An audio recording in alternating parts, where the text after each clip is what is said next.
नमस्कार मित्रों, मैं बालन सिंह स्वागत करता हूं कानपुर एजुकेशन हब पर। यदि आप लोगों ने अभी तक चैनल को सब्सक्राइब नहीं किया है तो कृपया जल्द से जल्द सब्सक्राइब करें तथा ज्यादा से ज्यादा लाइक, शेयर और कमेंट करते रहें। धन्यवाद। चलिए चलते हैं अपने टॉपिक की ओर। तो आज हम सबसे पहले बात करते हैं कि कंबाइन हार्वेस्टर के द्वारा कुल क्षेत्रफल का कितने प्रतिशत क्षेत्रफल पर कटाई का कार्य किया जाता है। तो कंबाइन हार्वेस्टर के द्वारा कुल क्षेत्रफल का 1% क्षेत्र पर कटाई का कार्य किया जाता है और इसके द्वारा मुख्य रूप से पंजाब, हरियाणा, राजस्थान, उत्तर प्रदेश तथा मध्य प्रदेश राज्यों में कटाई का कार्य किया जाता है। तो हम कह सकते हैं कंबाइन हार्वेस्टर के द्वारा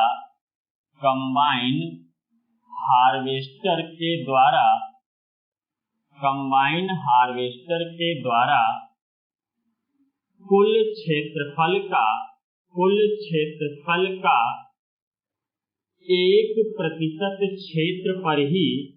1% क्षेत्र पर ही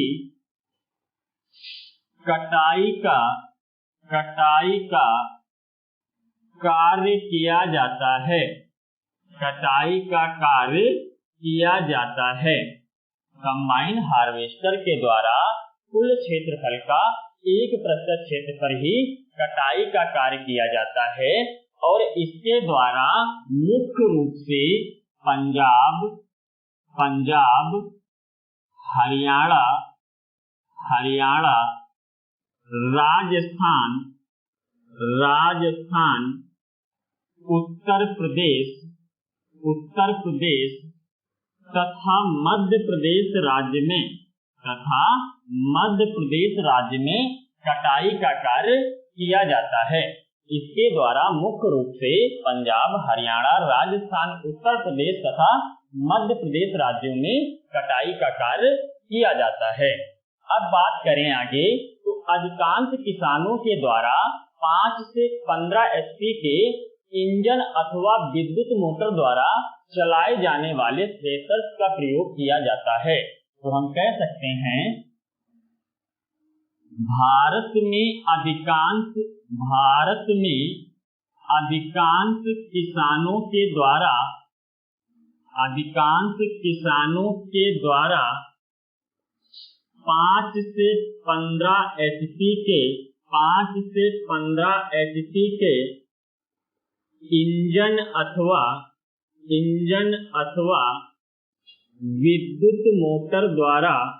विद्युत मोटर द्वारा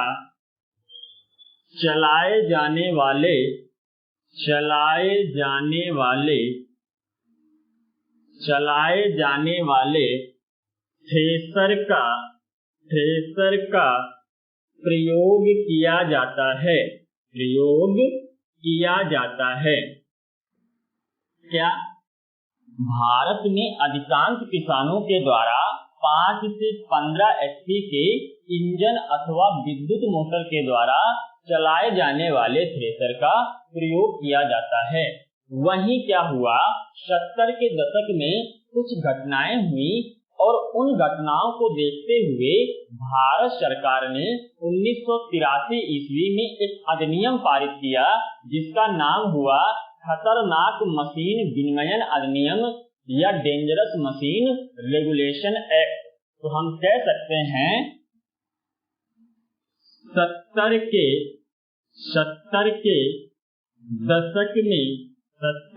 दशक में हुई घटनाओं के कारण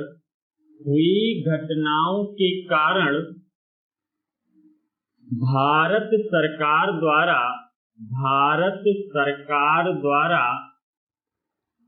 1983 ईस्वी में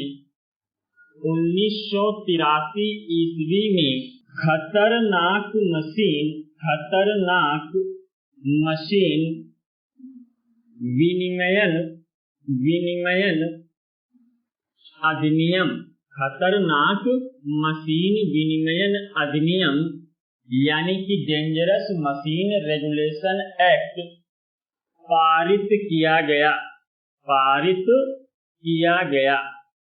क्या 70 के दशक में हुई घटनाओं के कारण भारत सरकार के द्वारा 1983 ईस्वी में खतरनाक मशीन विनिमयन अधिनियम यानी कि डेंजरस मशीन रेगुलेशन एक्ट पारित किया गया।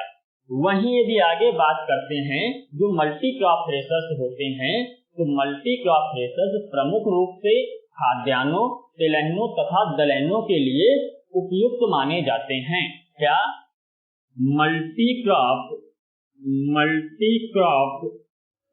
थ्रेशर प्रमुख रूप से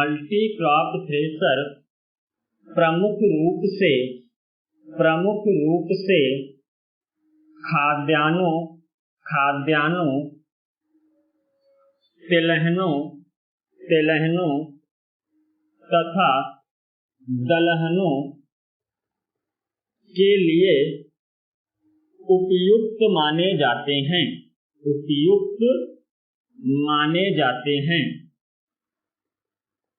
मल्टी क्रॉप थ्रेशर प्रमुख रूप से खाद्यान्नों, तिलहनों तथा दलहनों के लिए उपयुक्त माने जाते हैं और इन थ्रेशर्स में कानको क्लियरेंस, थ्रेसिंग ड्रम स्पीड एवं ब्लोअर को स्वतंत्रता पूर्वक नियंत्रित करने का प्रावधान होता है। इन थ्रेशर्स में कानको क्लियरेंस, थ्रेसिंग ड्रम स्पीड एवं ब्लोअर को स्वतंत्रता पूर्वक नियंत्रित करने का प्रावधान होता है।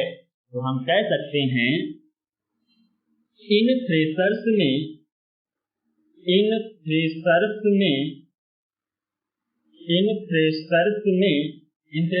क्या कानको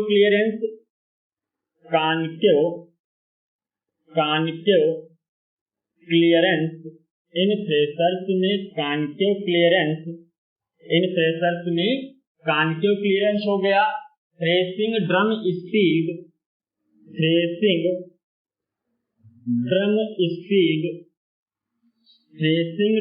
स्पीड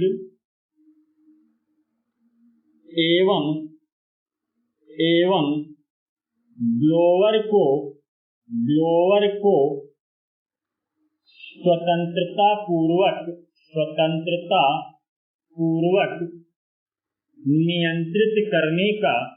नियंत्रित करने का प्रावधान होता है।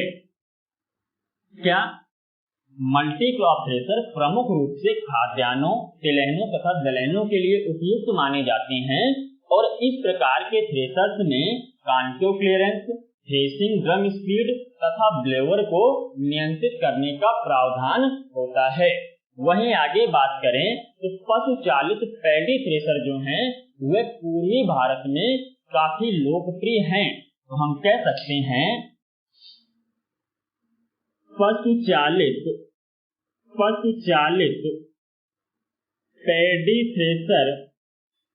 पशु चालित पैडी थ्रेशर पूर्वी भारत में काफी लोकप्रिय हैं। जो पशु चालित पैडी थ्रेशर हैं वे पूर्वी भारत में काफी लोकप्रिय माने जाते हैं। अब बात करें आगे तो रास बार टाइप पैडी थ्रेशर से धान के डंठल कम टूटते हैं, जिससे उसके एक्स्ट्रा का बेहतर उपयोग किया जा सकता है। तो हम कह सकते हैं कि रास बार टाइप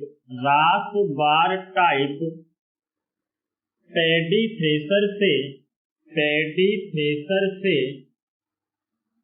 धान के डंठल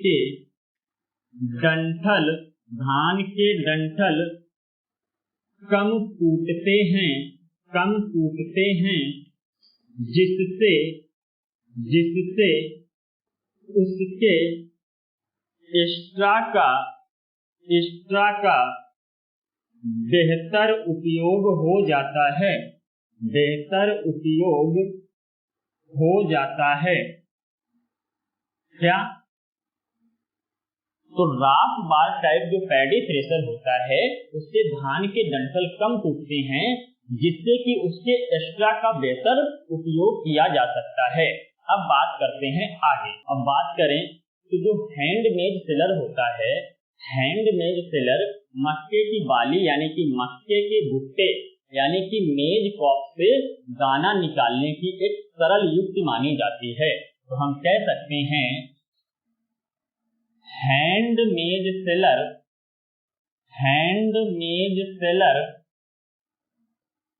मक्के की बाली या मक्के के भुट्टे यानी कि मेज कॉप्स से दाना निकालने की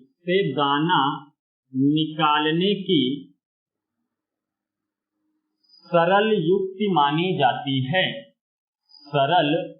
युक्ति मानी जाती है। क्या? हैंडमेड सेलर मक्के की बाली यानी कि मेज कॉप से दाना निकालने की एक सरल युक्ति मानी जाती है। और वहीं बात करें आगे तो मूंगफली की छीमियों यानी कि ग्राउंड नट पॉन्ड से उसके दाने निकालने के लिए rocking type manual groundnut decorticator काफी लोकप्रिय या काफी प्रभावपूर्ण यंत्र है। तो हम कह सकते हैं मूंगफली की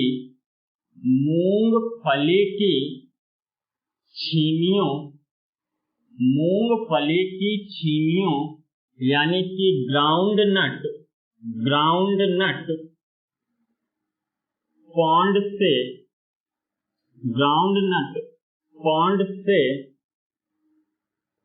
दाना निकालने के लिए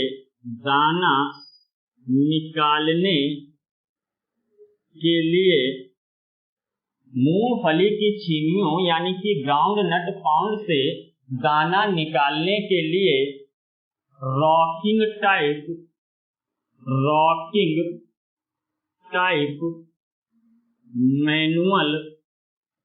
rocking type manual groundnut डिकोडिकेटर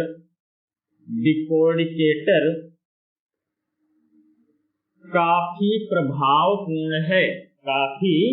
प्रभावपूर्ण है। क्या?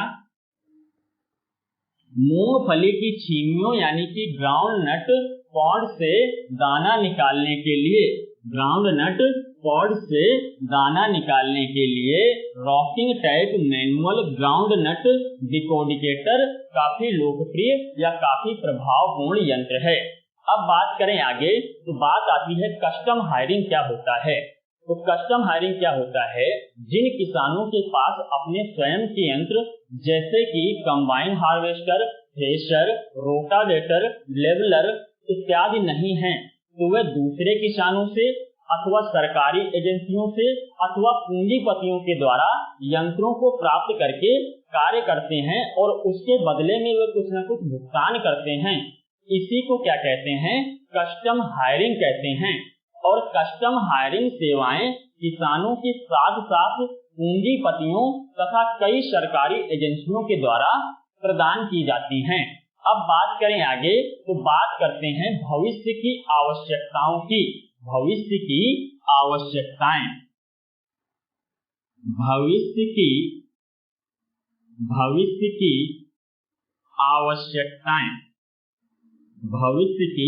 आवश्यकताएं कौन कौन सी हैं?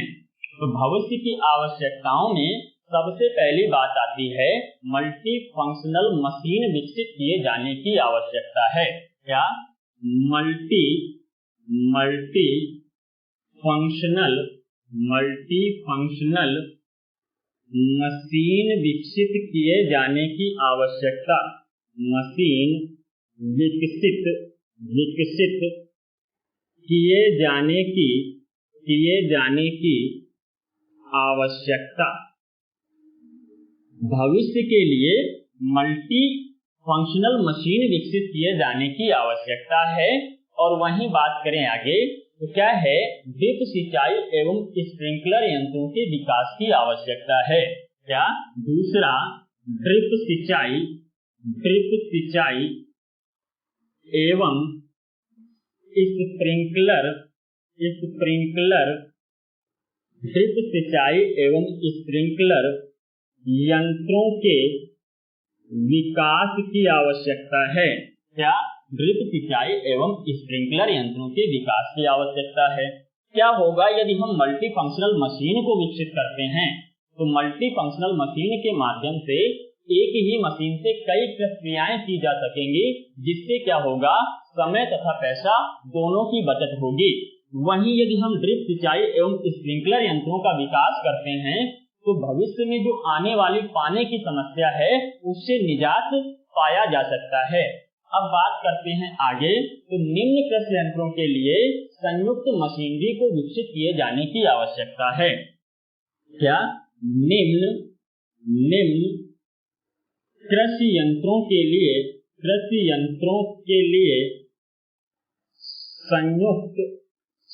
संयुक्त मशीनरी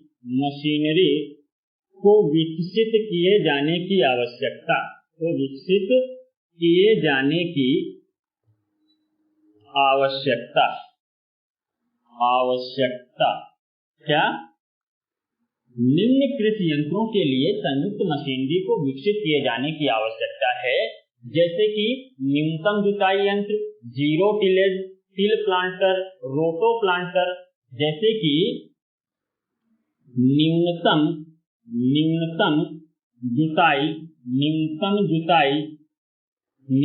जुताई, जीरो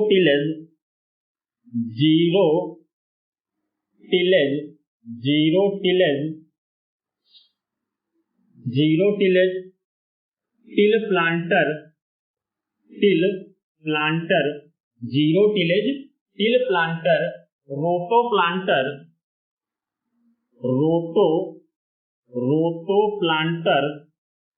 रोटो प्लांटर हो गया आपका। Sugar cane set cutter planter हो गया। क्या? शुगर केन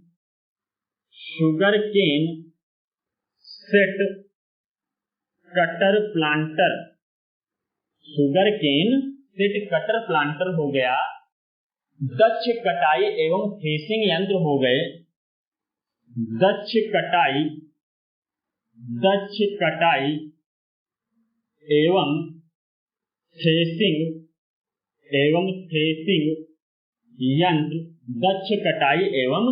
थ्रेसिंग यंत्र हो गए। और प्रभावी धान रोपनी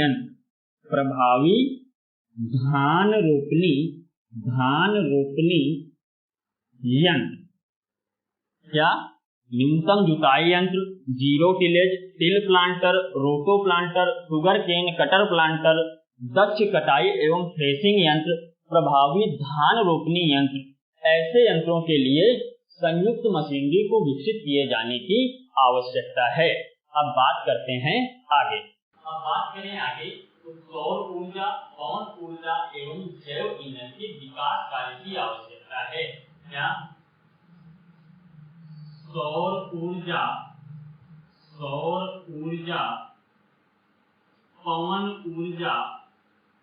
पवन ऊर्जा एवं जैव ईंधनों के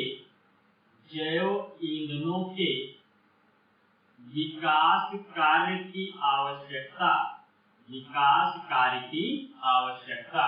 तो क्या? सौर ऊर्जा, पवन ऊर्जा एवं जैव ईंधनों के विकास कार्य की आवश्यकता है। वहीं बात करें तो क्या है, यांत्रिक स्रोतों का बेहतर डिजाइन एवं संगत मशीनरी द्वारा दक्ष ईंधन उपयोगिता की आवश्यकता है। क्या? यांत्रिक स्रोतों का बेहतर डिजाइन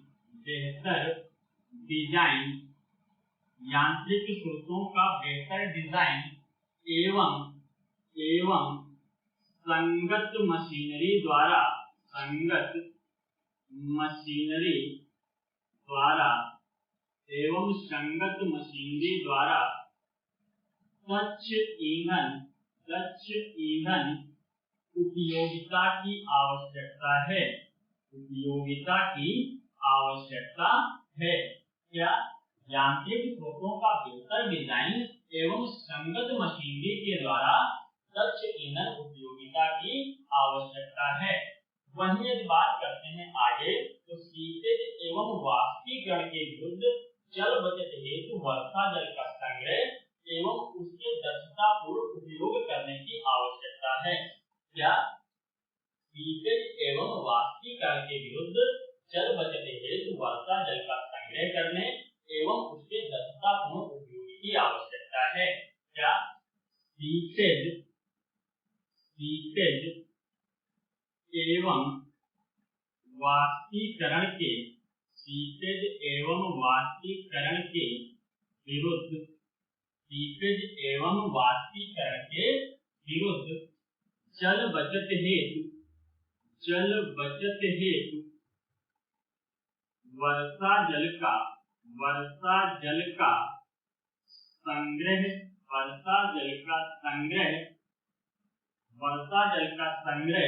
एवं सीपेज एवं वाष्पीकरण के विरुद्ध जल बचत हेतु वर्षा जल का संग्रह एवं दक्षता पूर्वक उपयोग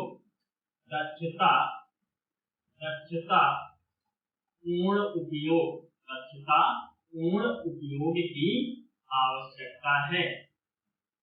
क्या?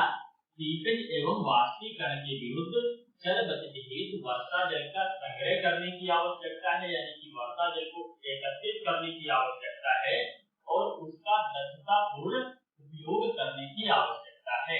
अब बात करें आगे तो कम व्यय वाले माइक्रो इरिगेशन एवं स्प्रिंकलर द्वारा सतह जल के उपयोग को विकसित करने एवं उसे व्यावसायिक बनाए जाने की आवश्यकता है। क्या? कम व्यय वाले क्या? माइक्रो इरिगेशन एवं स्प्रिंकलर माइक्रो इरिगेशन एवं स्प्रिंकलर द्वारा क्या? कम व्यय वाले माइक्रो इरिगेशन एवं स्प्रिंकलर द्वारा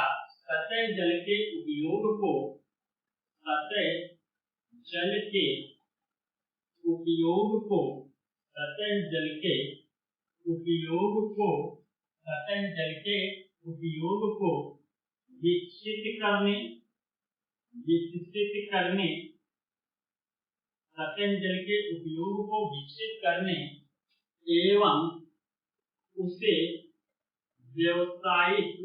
व्यावसायिक बनाए जाने की आवश्यकता है।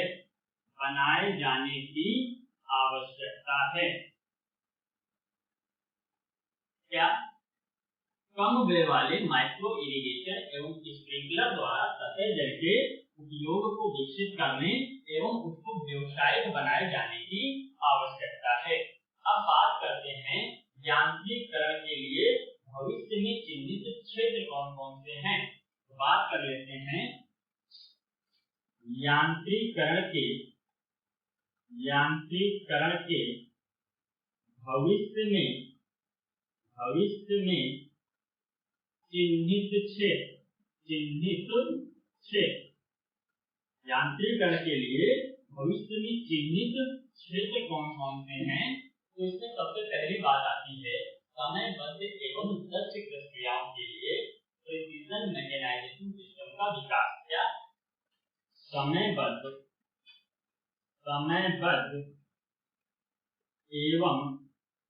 एवं दक्ष प्रक्रियाओं के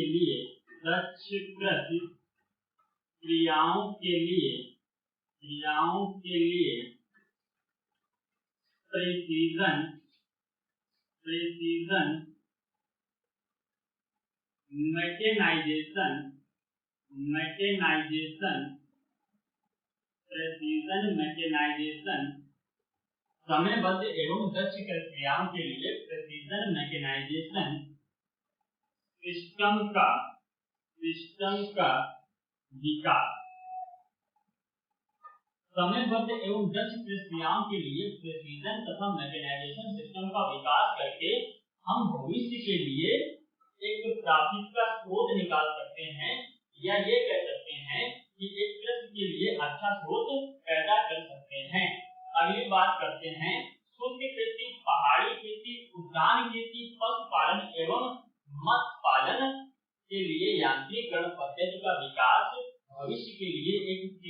क्षेत्र माना जा सकता है। क्या? शुष्क खेती, शुष्क भूमि खेती, शुष्क भूमि खेती, शुष्क भूमि खेती, पहाड़ी खेती, पहाड़ी खेती, शुष्क भूमि खेती, पहाड़ी खेती, उद्यान, पशुपालन, पशुपालन, मत्स्य पालन, पशुपालन, मत्स्य पालन, पहाड़ी खेती, शुष्क भूमि खेती, उद्यान, पशुपालन, मत्स्य पालन के लिए यांत्रिकरण का विकास। शुष्क भूमि खेती, पहाड़ी खेती, उद्यान खेती, पशुपालन, मत्स्य पालन के लिए यांत्रिकरण का विकास भविष्य के लिए एक अच्छा स्रोत माना जा सकता है।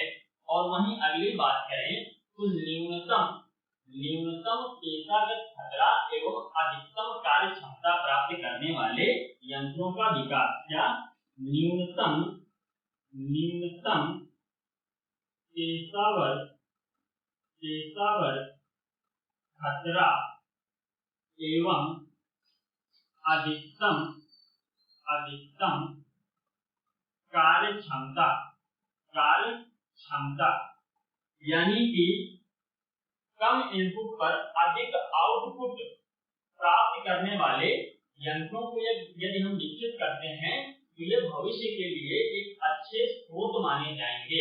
अगली बात करते हैं, और यदि हम ऐसे यंत्रों को विकसित करें जिससे कि महिला मजदूरों को उन मशीनों को चलाने में आसानी हो, तो ये भविष्य के लिए काफी हेल्पफुल होंगे, काफी मदद करेंगे। तो हम कह सकते हैं महिला कृषि मजदूरों के लिए उपयुक्त कृषि यंत्रों तथा मशीनों का विकास। क्या? महिला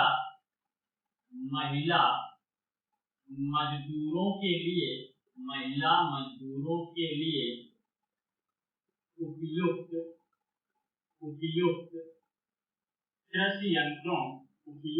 कृषि यंत्रों तथा मशीनों का प्रयोग। महिला मजदूरों के लिए उपयुक्त कृषि यंत्रों तथा मशीनों का प्रयोग भविष्य के लिए एक चिन्हित क्षेत्र माना जा सकता है। वहीं बात करें आगे तो ऊर्जा प्रबंधन, जैव ईंधनों की प्रोसेसिंग एवं गैर परंपरागत ऊर्जा स्रोतों का कृषि उत्पादन एवं प्रोसेसिंग कार्यों में उपयोग भविष्य के लिए एक चिन्हित क्षेत्र हो सकता है। वहीं अगली बात करें तो ऊर्जा प्रबंधन, जैव ईंधनों की प्रोसेसिंग एवं गैर परंपरागत ऊर्जा स्रोतों का कृषि उत्पाद एवं प्रोसेसिंग कार्यों में उपयोग किया जाना भी भविष्य के लिए एक चिन्हित क्षेत्र माना जा सकता है। तो हम कह सकते हैं ऊर्जा प्रबंधन और जैव ईंधनों की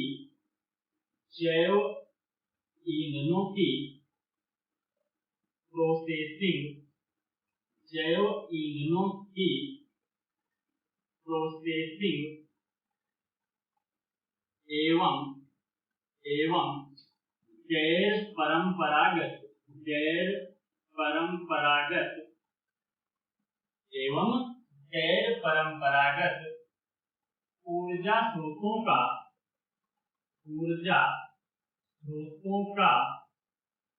एवं गैर परंपरागत ऊर्जा स्रोतों का कृषि उत्पाद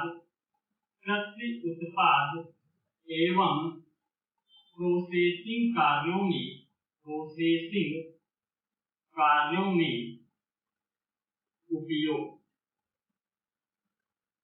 क्या है? ऊर्जा प्रबंधन, जैव ईंधनों की प्रोसेसिंग एवं गैर परंपरागत ऊर्जा स्रोतों का कृषि उत्पाद एवं प्रोसेसिंग कार्यों में जो उपयोग है वह भी भविष्य के लिए एक चिन्हित क्षेत्र माना जा सकता है।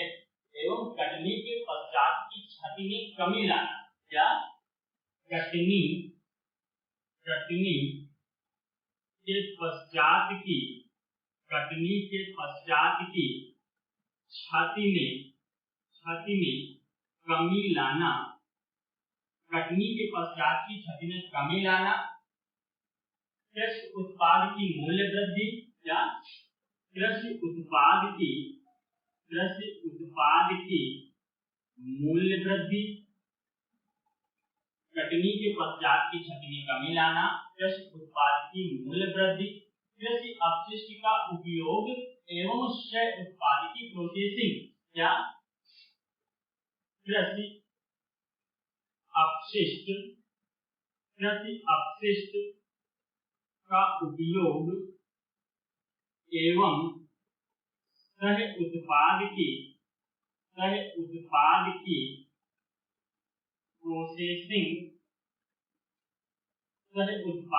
प्रोसेसिंग ये भी भविष्य के लिए एक चिन्हित क्षेत्र माना जा सकता है।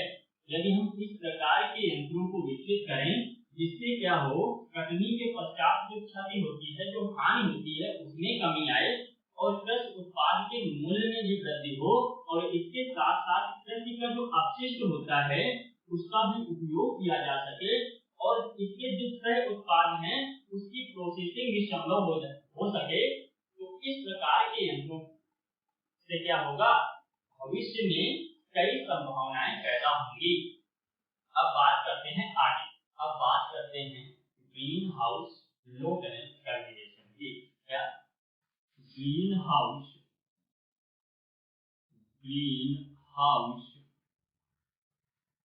लो tunnel cultivation greenhouse low tunnel cultivation. तो greenhouse low tunnel cultivation क्या है? तो लो टनल स्ट्रक्चर एवं ग्रीन हाउस सभी मौसम में उत्पादकता वृद्धि करते हैं। क्या लो टनल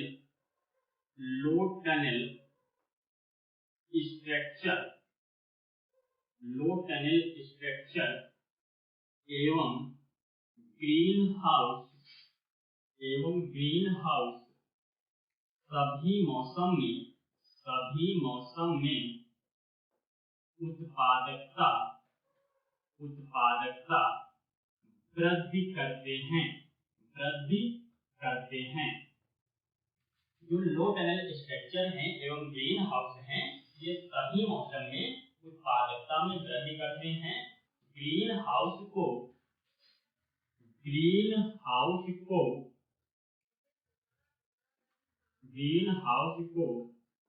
मेंटेन करने के लिए ग्रीन हाउस को मेंटेन करने के लिए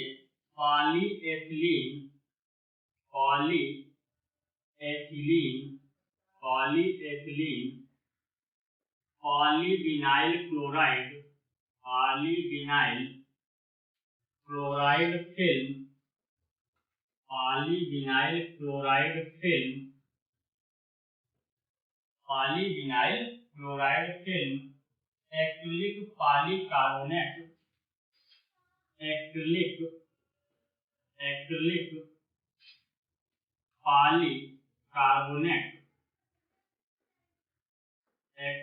पॉलीकार्बोनेट हीट या यूवी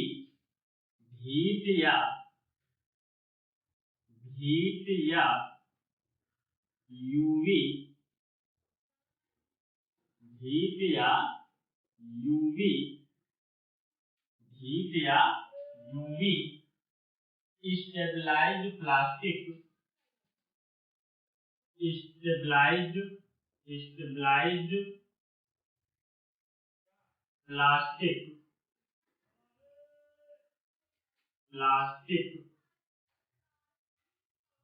फिल्म का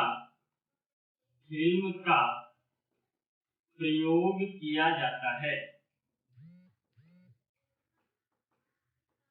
क्या ग्रीन हाउस को मेंटेन करने के लिए polyethylene polyvinyl chloride film acrylic polycarbonate heat या यूवी स्टेबलाइज्ड प्लास्टिक फिल्म का प्रयोग किया जाता है और ग्रीन हाउस को प्रीफर भी कहा जाता है। तो हम कह सकते हैं कि इन्हें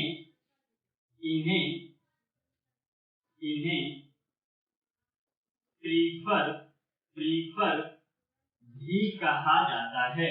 इन्हें प्रीफर भी कहा जाता है। इन्हें क्या कहा जाता है? तो इन्हें प्रीफर भी कहा जाता है और ये कवरिंग चैन के लिए रेडिएटर फिल्टर की तरह कार्य करते हैं। क्या? ये कवरिंग चयन के लिए रेडिएटर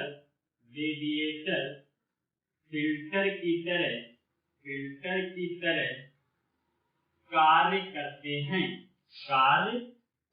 हैं। क्या? ग्रीन हाउस को मेंटेन करने के लिए polyethylene polyvinyl chloride film, acrylic polycarbonate, heat या यूवी स्टेबलाइज्ड प्लास्टिक फिल्म का प्रयोग किया जाता है और ग्रीन हाउस को हम प्रीफर भी कहते हैं, या ये कह सकते हैं कि ग्रीन हाउस या लो टनल को प्रीफर भी कहा जाता है और ये कवरिंग चैन के लिए रेडिएटर फिल्टर की तरह कार्य करते हैं। अब बात करते हैं क्रॉप मॉडलिंग एवं क्रॉप प्लानिंग की। क्या? क्रॉप मॉडलिंग एवं क्रॉप प्लानिंग। तो ये जो क्रॉप मॉडलिंग एवं क्रॉप प्लानिंग है, ये उपग्रह तकनीकी के कारण काफी उपयोग में लाई जाने लगी है और क्रॉप मॉडलिंग तथा क्रॉप प्लानिंग को हम 3 भागों में बांटकर समझ सकते हैं। पहली बात करते हैं तो पहली बात आती है जीपीएस। क्या? GPS.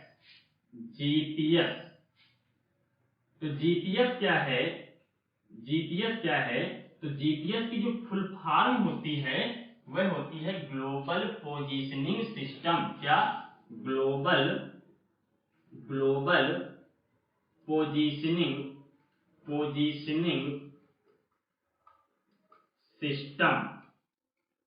System. Global positioning system. GPS की फुल फॉर्म क्या होती है? तो जीपीएस की फुल फॉर्म होती है ग्लोबल पोजीशनिंग सिस्टम। दूसरी बात आती है जीआईएस। क्या?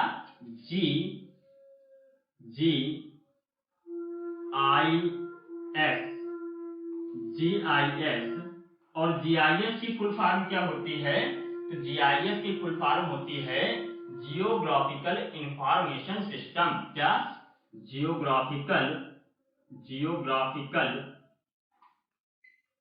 Information system.